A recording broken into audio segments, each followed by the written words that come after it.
Fear's not going to keep someone like me sober. Fear doesn't work. Getting a third strike, living on the street, being homeless, losing my career, throwing away my education, losing my family. Did Scared Straight work for you guys? Went right over my head.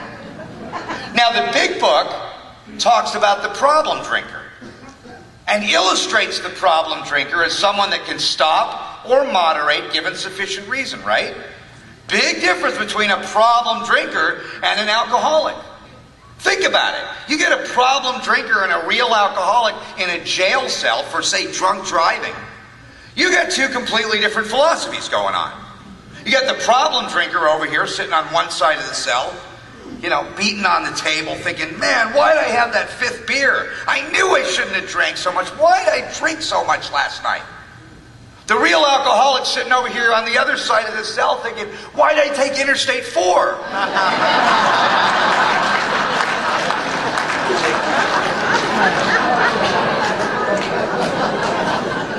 Oh, the court card people never laugh at that joke. Right?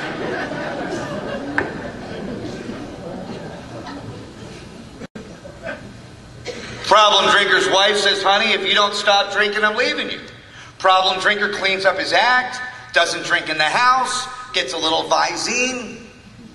Now, if my woman says to me, honey, if you don't stop drinking, I'm leaving you. You know what I'm thinking, right? I'm thinking about single life. And I got to look at my relationship with alcohol, because if anything got in the way of alcohol, it was out of my life. I mean, alcohol completed me. It had me from hello. I used to say, don't drink no matter what, but alcohol wouldn't listen.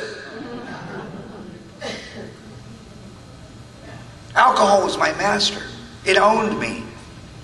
And if anything got in the way of booze, it was out of my life. In fact, I slowly compromised everything to continue to drink. And if you're new, my experience with Alcoholics Anonymous is almost the same. If anything gets in the way of my recovery, it's out of my life. A woman, I don't care how beautiful she is, how much she loves me, how great she makes me look. Oh, I got an ego. I'm entitled. I remember the first time I said that from the podium, there she was in the back of the room. She's like, honey, you don't look like an alcoholic. Oh my goodness, you're not speaking again. It's the weekend. Why do you got to go to all those meetings, honey? Oh my gosh, you know, that program of yours, it's getting in the way of our relationship. Yeah, you heard that too, huh? So a couple months later, it's Thanksgiving dinner. It's meet the parents night. I'm at the head of the table, her and her lovely family. Out comes the exotic wine. She's like, honey, you can have one glass of wine. Oh, come on, just one glass. Sweetie, it's natural wine. 4 more rehabs. Oh yeah, I stole her purse that night. Went down to the hood and got an outside issue.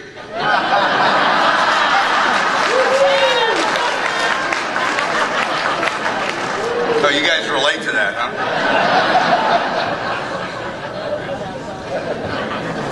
And she came to detox with a get well card. Oh yeah. I got 4 cards from that one. She had another problem. Yeah, for her a slip was 10 minutes of compassion. I know, I spoke at an Al-Anon convention a couple weeks ago. They didn't like that. They can't stand to see us have fun.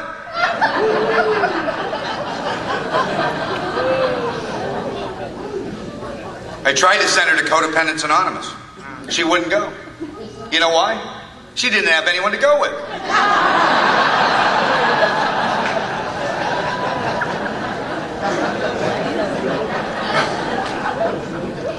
It's horrible, isn't it?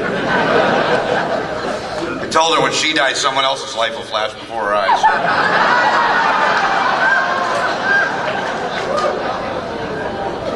I'm going to quit before I get fed to the alligators. for me. If anything gets in the way of AA, it's out of my life. I have sponsees that pay more in taxes than I earn all year. They have these huge careers and these little tiny AA programs. I've never seen one of them stand the test of time here. What do I do for a living? Oh, I stay sober. Oh, what do I do for money? That's over there. Now, if I get those two things mixed up, I'm back in handcuffs.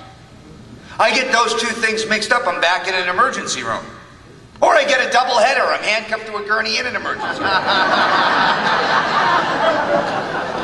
Oh, I've been there.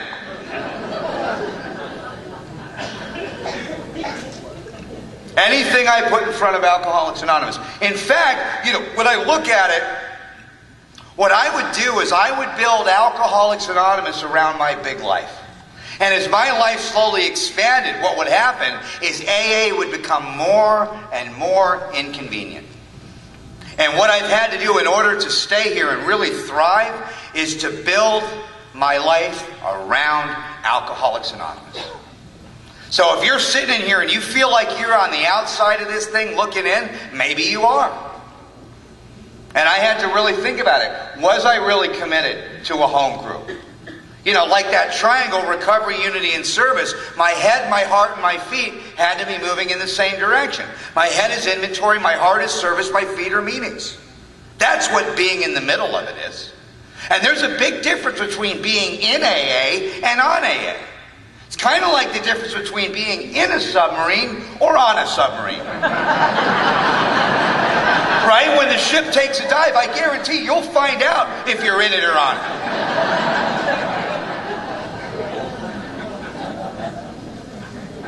And the book talks about the certain low spots. Will I survive those low spots ahead?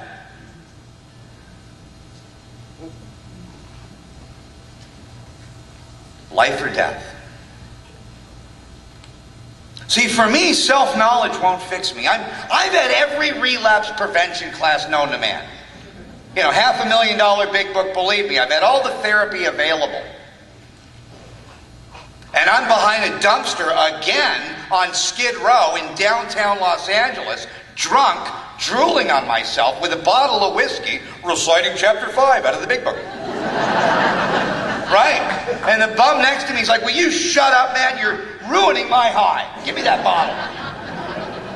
And I'm crying because I can't get back here. Because I got a head full of AA, I got a belly full of booze, and I'm separate, different, and alone one more time. And if you think that sounds painful, you know what's worse?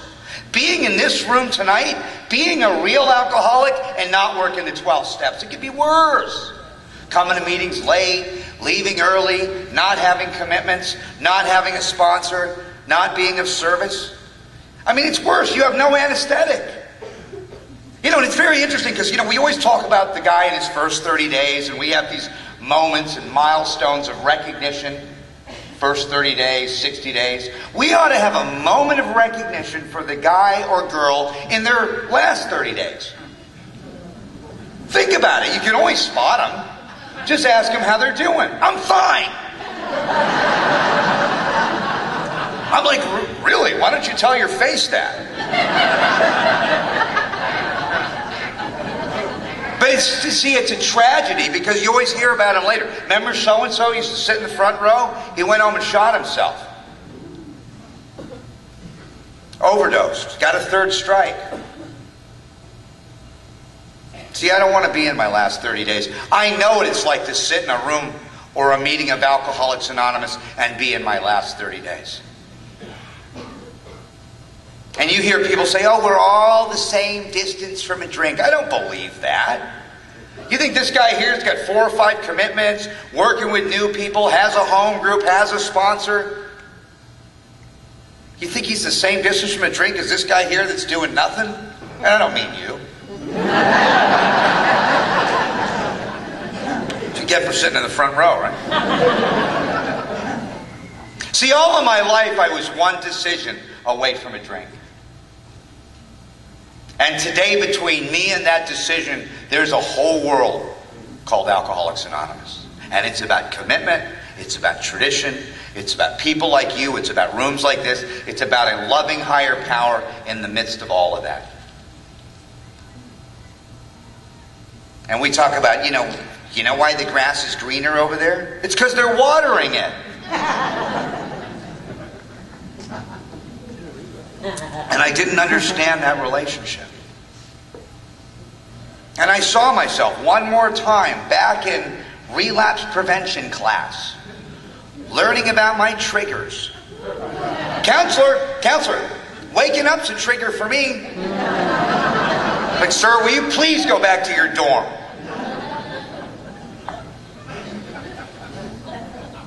I remember telling my sponsor, I said, sponsor, I had a degree when I came to AA. And you know what he said to me? He said, Adam, thermometers have degrees. You know where they stick those? He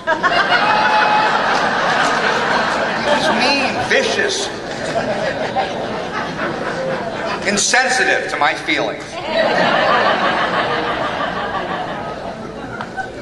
See, the knowledge is necessary. It's necessary for me to win the confidence of a newcomer. Where no one else could do it. Where the clergy couldn't do it. Where the therapist couldn't do it. Where the drug and alcohol counselor couldn't do it. Where the parole department couldn't do it. Another drunk was able to win my confidence. Because he lived like me.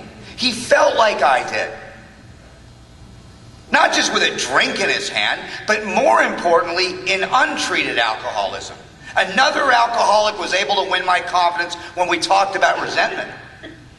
When we talked about selfishness. When we talked about dishonesty. When we talked about fear. Another drunk was able to win my confidence because he lived and felt like I did. And you know what the greatest thing I ever heard in AA was? 3 simple words. Yeah, me too.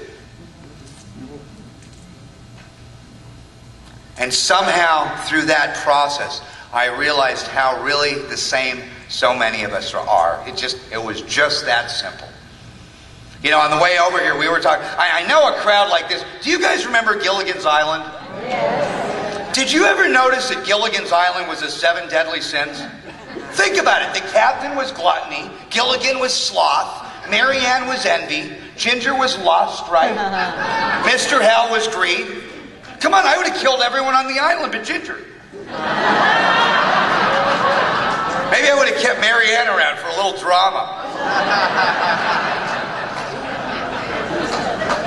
But see, the process of another drunk working with me and me working with someone else is that I saw that all of these instincts and all of these defects and these shortcomings that we talk about are a natural part of being human.